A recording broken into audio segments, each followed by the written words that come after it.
This guitar has simply the best top that you will ever see on any guitar. I don't care what you've seen, I don't care what you know. No, but jokes apart, this is just, in my experience, of all the 150 guitars or so that I've been through, this guitar has the best top.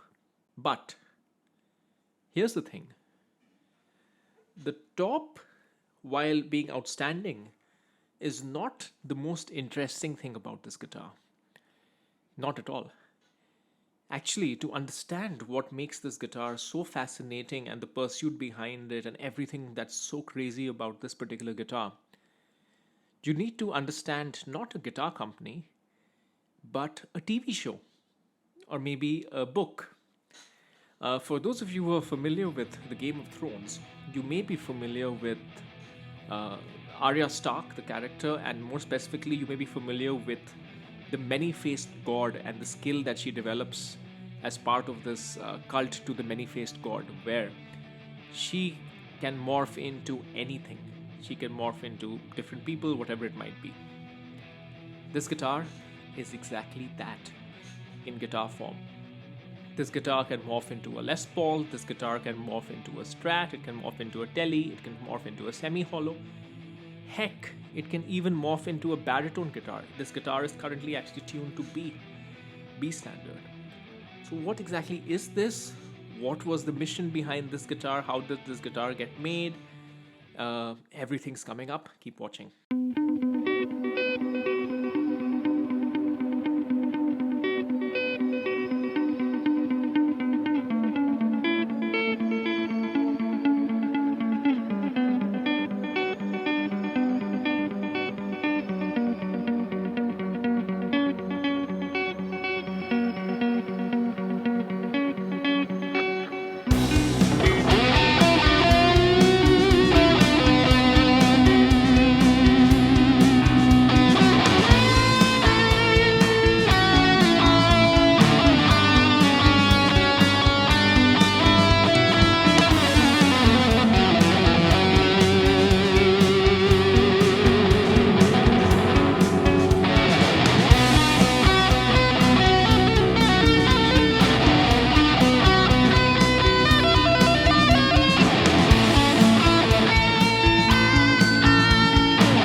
Okay, folks, welcome back. I'm Utkarsh. This is the Ministry of Guitar. We are located here in Singapore. Essentially, we have a pretty large guitar collection here, unbiased, structured reviews, plus a little bit of perspective on the industry and a little bit perspective on how things affect the guitar industry based on my past experience being a marketer. But let's get on to this thing. So, we're going to take you through this particular guitar. This is a 2007 PRS private stock 513. We'll talk a little bit about what that means in a second. Talk you through the model history, take you through the specs, take you through the sounds, give you my thoughts. All the good stuff is coming up. Model history. So, as you know, Paul Reed Smith, while they definitely try to improve on existing designs, the McCarty 594 is a great example of trying to make a better Les Paul. They also love to do their own thing. And they've been trying to do their own thing for years. I mean, this well precedes the company. In my last episode, I talked about the Sorcerer's Apprentice, where they tried to make a thinner neck humbucker and a fatter bridge humbucker. And that was all the way back in 1980, well before the company was even founded. This guitar is fascinating because it is not following an electronics layout that ever came before or ever was followed since. This guitar is not a one pickup guitar, it's not a two pickup guitar, it's not a three pickup guitar, it's not a four pickup guitar. This guitar has all of five pickups. That's a touch crazy. It's got five single coils actually. The second thing is typically you'll get a guitar with a three-way or with a five-way. This bloody guitar has both. So what exactly is going on? And trust me, it's not complicated at all. It is super easy. It is super intuitive. So it's just remarkable how how they thought of this. So the 513, which stands for five pickups, five single coils, 13, as in 13 sounds that you can create through a combination of those five pickups, was introduced in 2004 or 2005.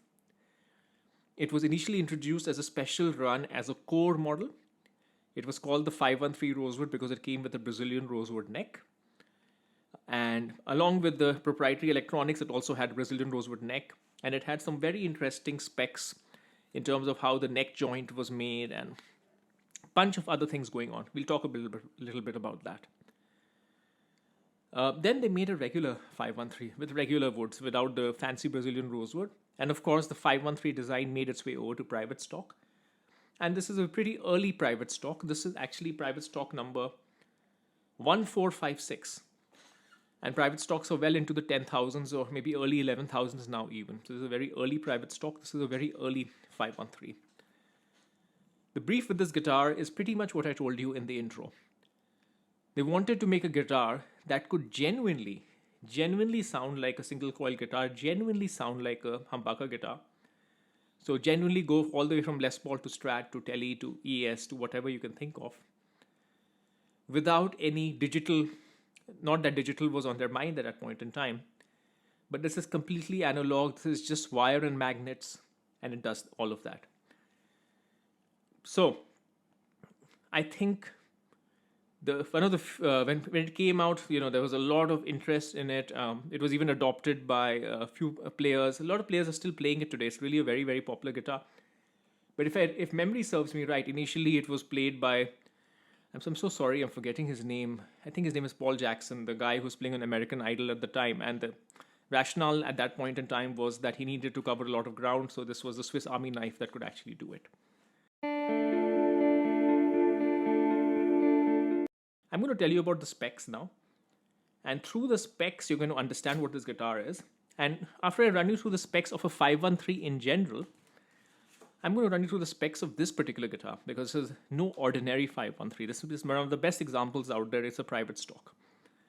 So the description of a 513 always begins with the characteristics that make it a 513. It starts off honestly with the body. This is not a regular PRS body, though it looks like one. It has got a longer scale length for one. It's a 25 and a quarter instead of 25. The intention being that extra quarter of an inch gets it closer to a Fender scale. It makes it easier for you to get that single coil spank. So that's the starting point. The second thing is this does not have a regular PRS heel joint. This has a heel joint where there is a bit of the body extending behind the heel. There are 2 or 3 reasons I've heard being given for this particular choice in terms of design. One reason that I heard is this helps add a little bit of low end to the guitar for it to ape the Les Paul. The other thing I've just heard is that these proprietary pickups are so deep that you needed the extra, you needed the extra bit of wood behind the pickups. I've heard both of these. I don't know which one is true, but does this guitar have amazing low end? It does. So that's what in the body makes it a 513. There is also a very specific neck profile, which is very similar to a regular PRS neck profile, just a little bit thinner than a 59.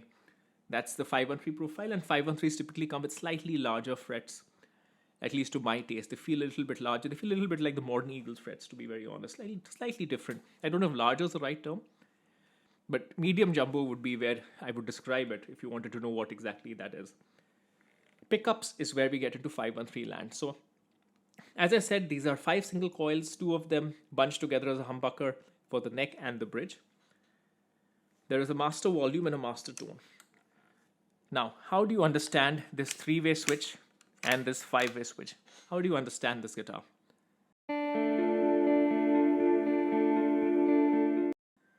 It's very simple. Think of it as 3 guitars in one, and this 3-way switch helps you switch between 3 guitars. Not very difficult. So let's talk about the 3 guitars and what they are.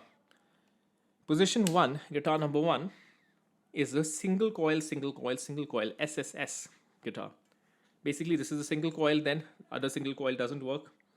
Middle single coil is always working, and then the bottom single coil. So it's an SSS when you are in position 1, all the way on the top of the switch. When you are in that position, the 5-way switch serves like a typical single coil guitar. I mean, neck plus middle plus bridge. Got it? That 5-way switch does that throughout. Neck plus middle plus bridge. However, when you switch to guitar number 2, these single coils then become vintage humbuckers or low output humbuckers.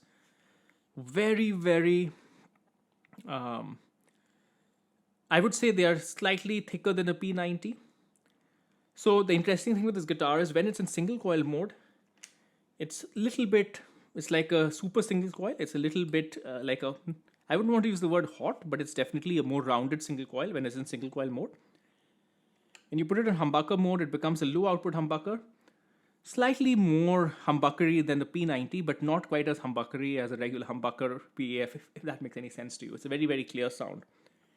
So then, again, guitar number 2. So you've got humbucker, low output humbucker, single coil, low output humbucker. The 5-way switch works as I told you earlier. Finally, guitar number 3. This becomes high output humbucker, what PRS calls heavy humbucker.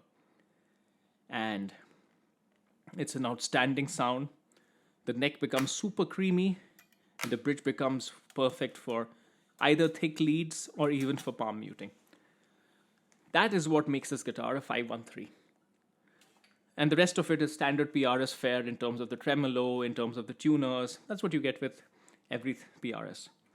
Now we come to this guitar. Let's talk about it. This guitar is in a color called Purple Mist. Purple Mist is a very interesting color and a very variable color. I have seen purple mists that are more purple.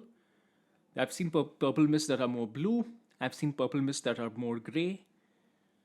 This one is the most gray purple mist that I've seen. So much so that I thought that this guitar has to have been faded. But the reality is that the stain on this guitar is absolutely even from top to bottom. There is no sign of any fading, which leads me to believe that this is actually the original color of the guitar. Trust me, I've looked top and bottom. I have a Signature Limited, which I shared previously in the channel. That is faded. It was originally Glacier Blue. If you look under the pickups, you can see the original color. This one, not so. So it is Purple Mist, even though if I had to describe this guitar, I would call it charcoal.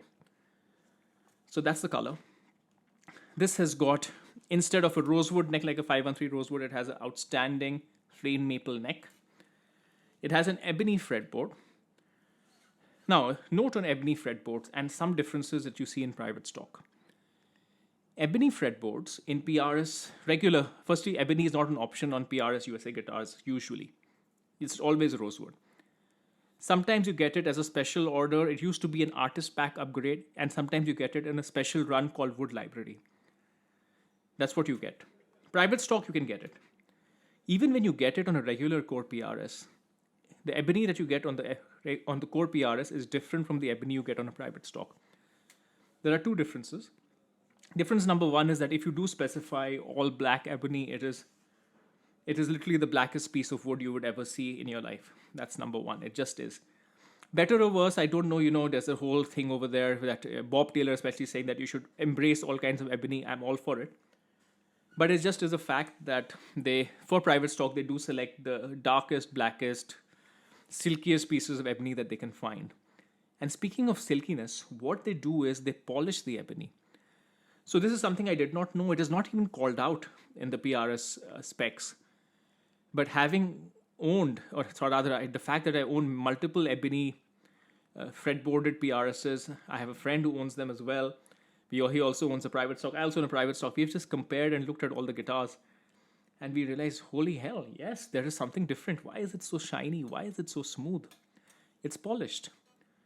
It's not lacquered like a Fender maple fretboard is lacquered. It's just polished. And if you think about ebony being smooth and polished and lovely, my God, you have to try a PRS uh, private stock ebony fretboard.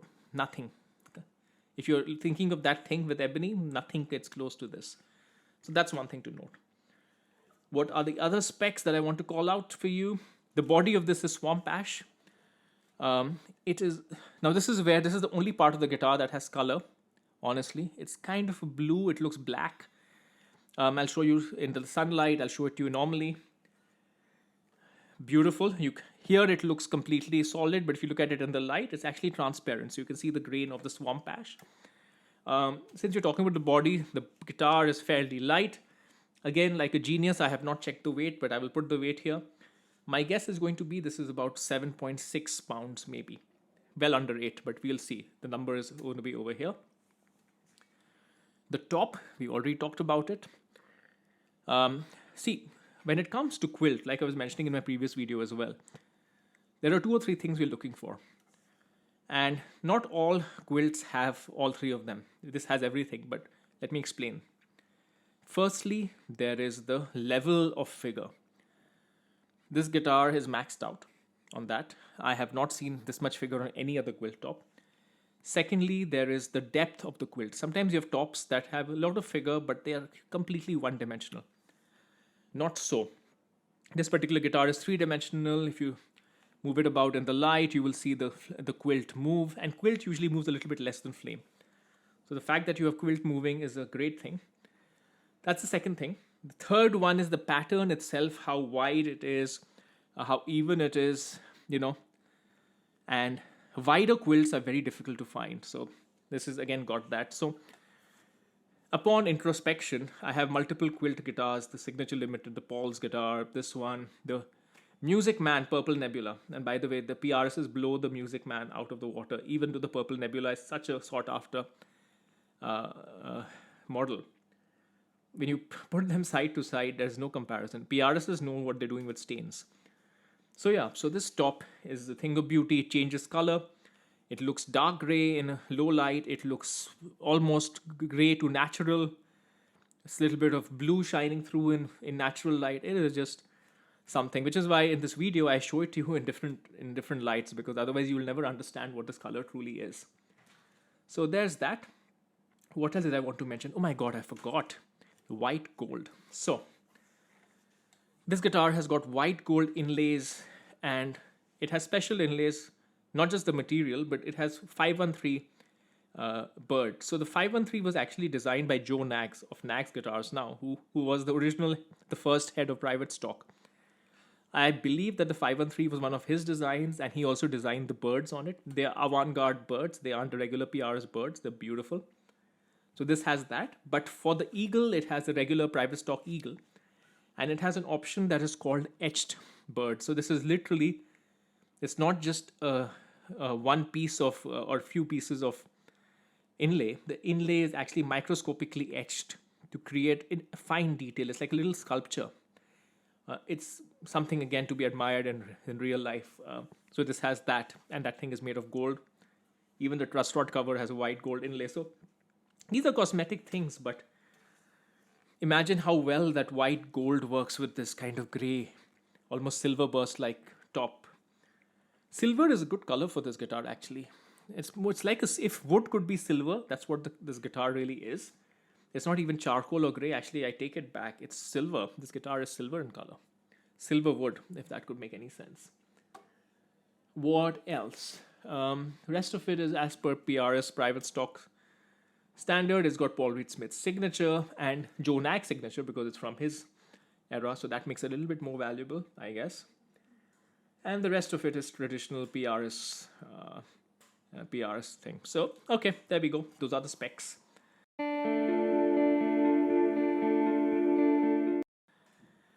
Sounds. So this guitar, I explained how the 13 sounds work. I'm going to show them to you, but I'm not going to show them to you on this guitar because this guitar is tuned to B standard. I'll get to that in a second. I'm going to show you how a 513 can sound like any other guitar through a video that I made a while back using my 513 Rosewood. Does the 513 Rosewood sound different from this guitar? Of course it does. It has a Brazilian rosewood neck, but the differences are subtle. The rosewood neck gives it a little bit more extended highs and lows, but in this particular guitar, it would be slightly more upper mid range because it's got a swamp ash body and a maple neck and an ebony fretboard. But I think this video where I'm going to do a blind test between a 513 and the most popular electric guitars will help you see how this guitar can truly shapeshift into anything you want.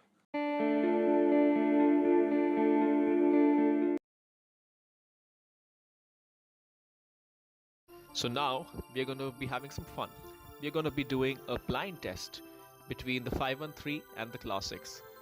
A Strat, a Les Paul, a Tele, an ES355, and an EMG loaded metal guitar. And it'll be great to see whether you can guess which one is the 513 and which one is the classic guitar. Let me know in the comment section how many of them you got right.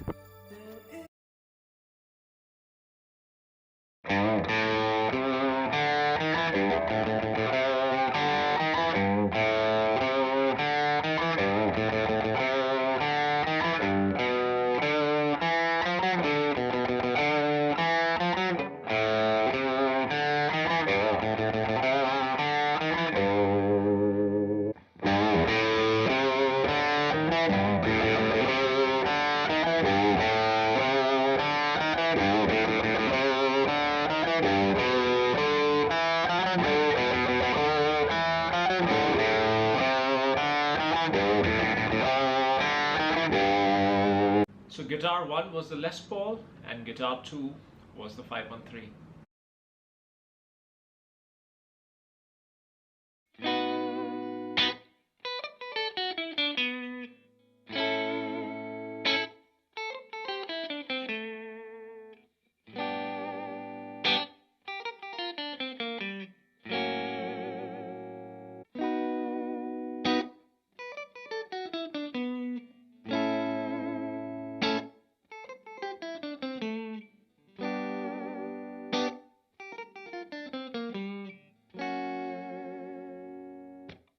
Guitar 1 was the 513, guitar 2 was the Strat.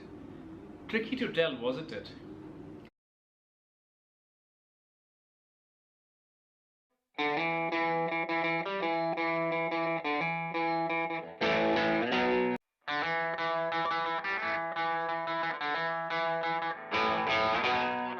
So guitar 1 was the Telecaster, guitar 2 was the 513.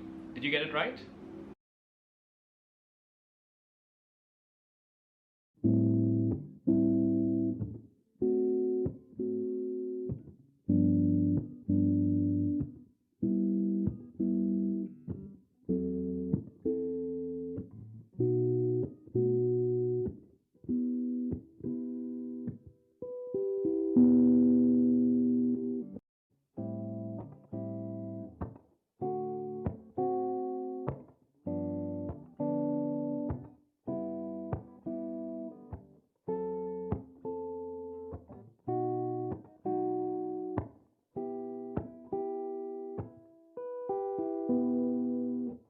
Guitar 1 was the 513, guitar 2 was the ES355.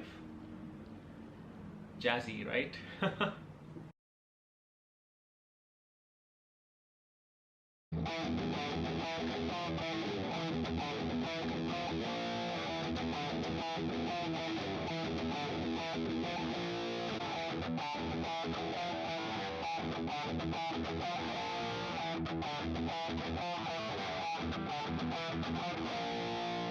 Guitar 1 was the Schecter, Jeff Loomis, guitar 2 was the 513.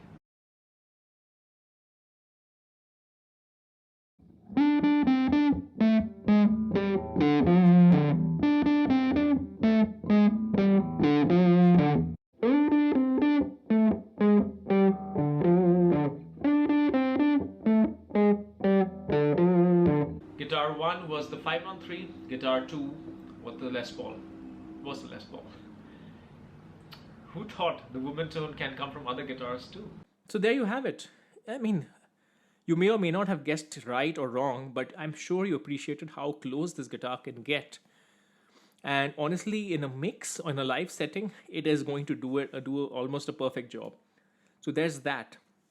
The wild card in this guitar is because of the 25 and a quarter in scale length and the incredibly stable neck and construction that PRSs typically have. You can down tune this guitar like a boss. You can bring it down to B standard, drop A, easy. It can do it on 56s, and the 56s also fit, by the way. Typically, when you try to down tune a regular guitar, the strings end up being too thick for the posts and the nut and the bridge. This guitar can fit 56s. And in 56, it can do B standard, drop A easily. It does it perfectly. So yeah, so on top of being a guitar that can sound like any regular six-string guitar, this guitar can also be a baritone for you. And I particularly like this particular one for doing the baritone thing because of the woods, because of the maple and the swamp ash and the ebony.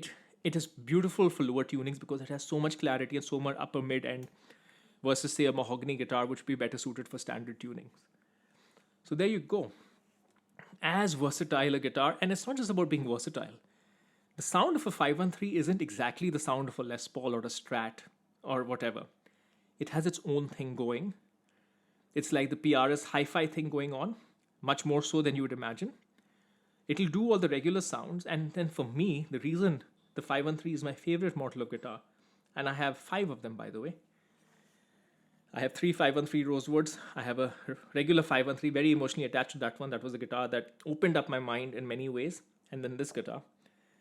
The heavy humbucker, the thick goodness that you get, whether in neck position or in bridge position, the heavy humbucker, you don't get that sound on any other guitar.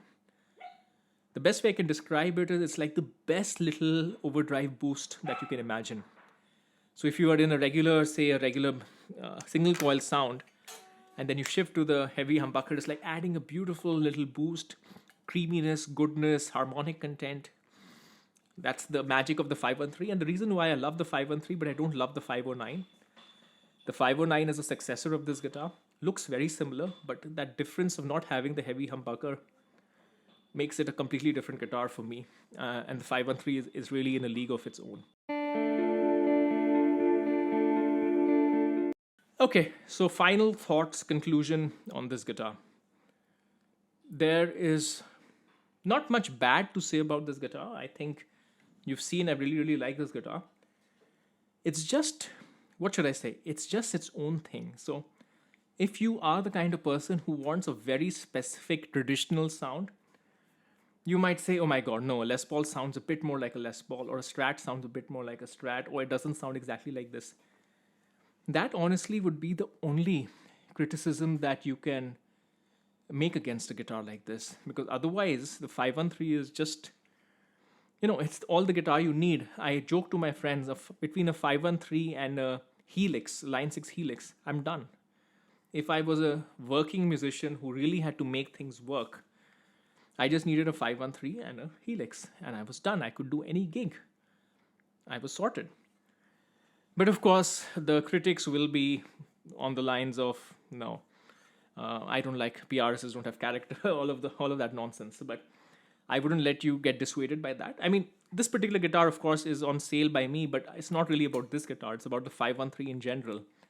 I think it's something that a lot of you should try out, particularly given where a used regular mahogany 513 is today, compared to, say, what a new, even a made in Korea guitar is today.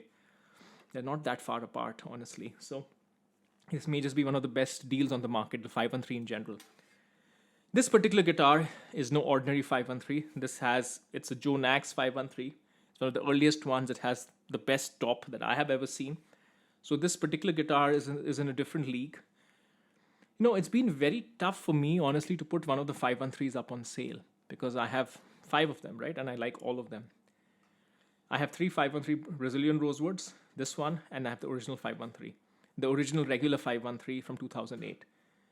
I can't sell the original regular 513 from 2008 because that is a guitar that transformed my entire philosophy to guitar. So that guitar is not going anywhere. It's just, even though I don't play it, But it's one of those guitars you have guitars in your life that transform what you can think about guitars. That was one of them. The 513 Rosewoods, guess what? They have Brazilian rosewood necks. So procuring one is as difficult as procuring, I don't know, anything that you can imagine, particularly if you live in a country which doesn't have too many guitars in the country to begin with. So if I ever sold one, I could never ever replace it, because where would I get it from? I can't just ship it in. So there's that. And then, unfortunately, that left the most expensive and the most fancy of the 513s as the only one. When I try to reduce my guitar collection from 80 to 40, I can't have 5 or 1 model. I don't think I should even have 4, but then I guess the Brazilian rosewood makes it a little exceptional. So yeah, hence this particular guitar is indeed on sale. Anyways, I hope this was fun. For those of you who are here for the review, I hope you have opened up your mind to this model. Try it out, not necessarily this guitar. Try it out. You will not regret it. You will love it. A few people who love 513s will probably looking at me right now and saying, "Why are you letting the secret out of the bag?" It's okay. Let's share the love. And for the rest of you, if you're actually interested in this guitar, I'm going to cut over to a condition report where you can see more about this current condition of this guitar. Almost perfect, by the way. And you can find out more about it. Okay, till next time.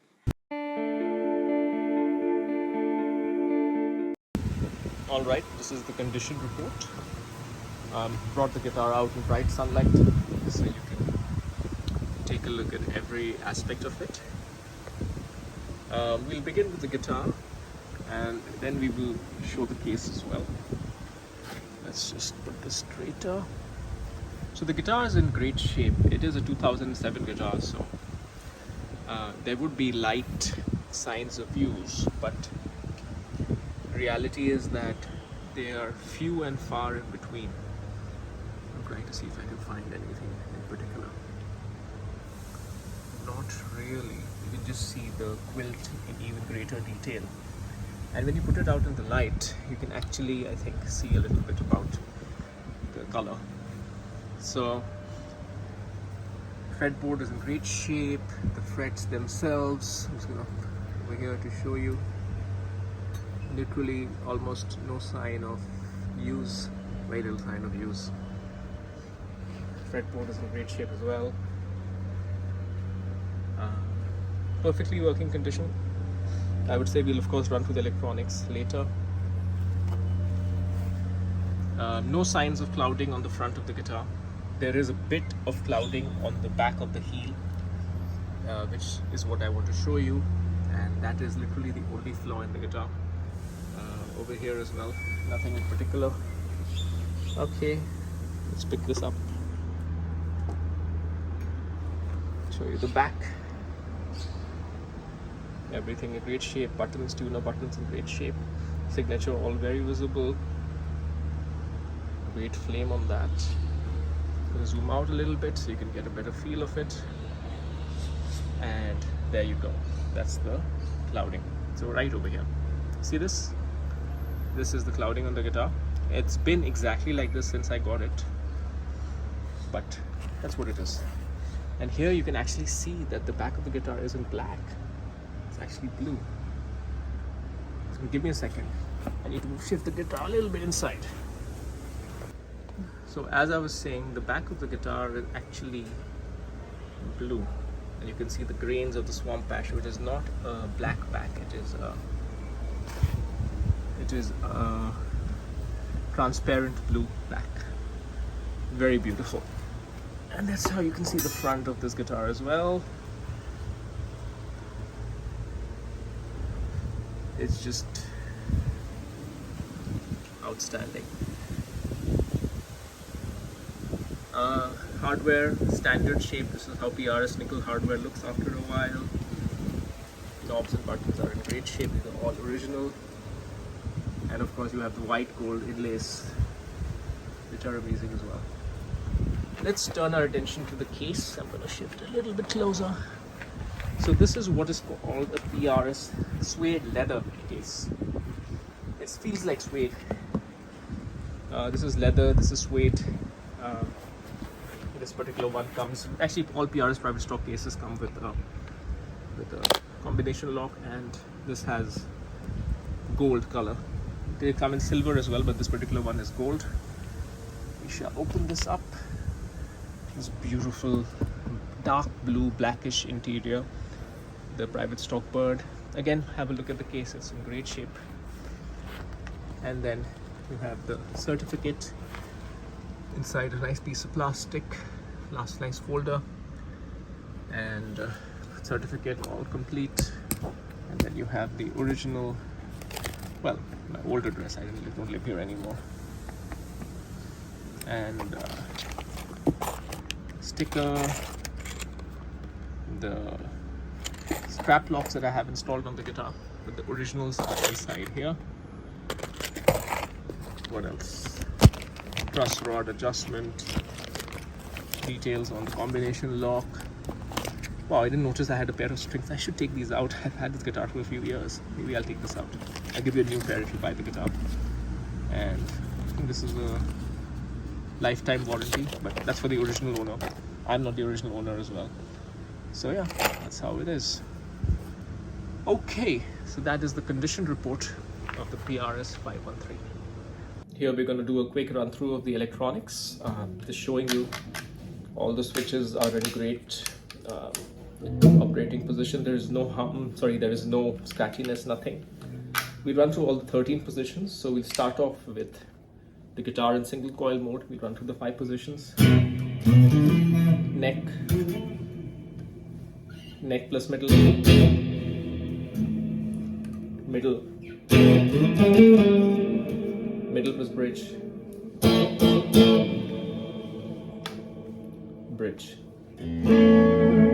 Alright.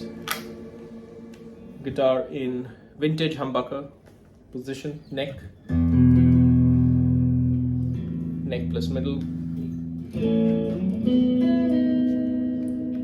back to single coil. This is the same in all 5, whether in all 3 modes. The middle position is always just a single coil. Middle plus bridge,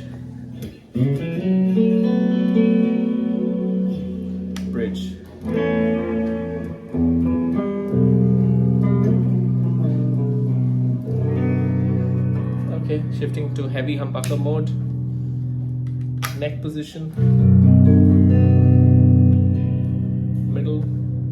middle plus neck, middle again it's just single coil,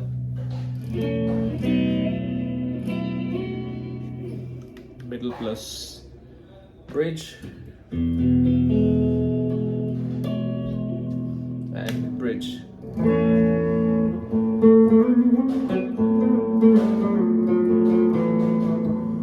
So as you can tell, electronically, volume swells are also good. Let's hear it.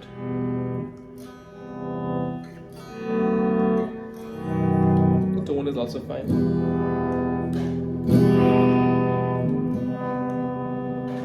So, perfect working condition. All right.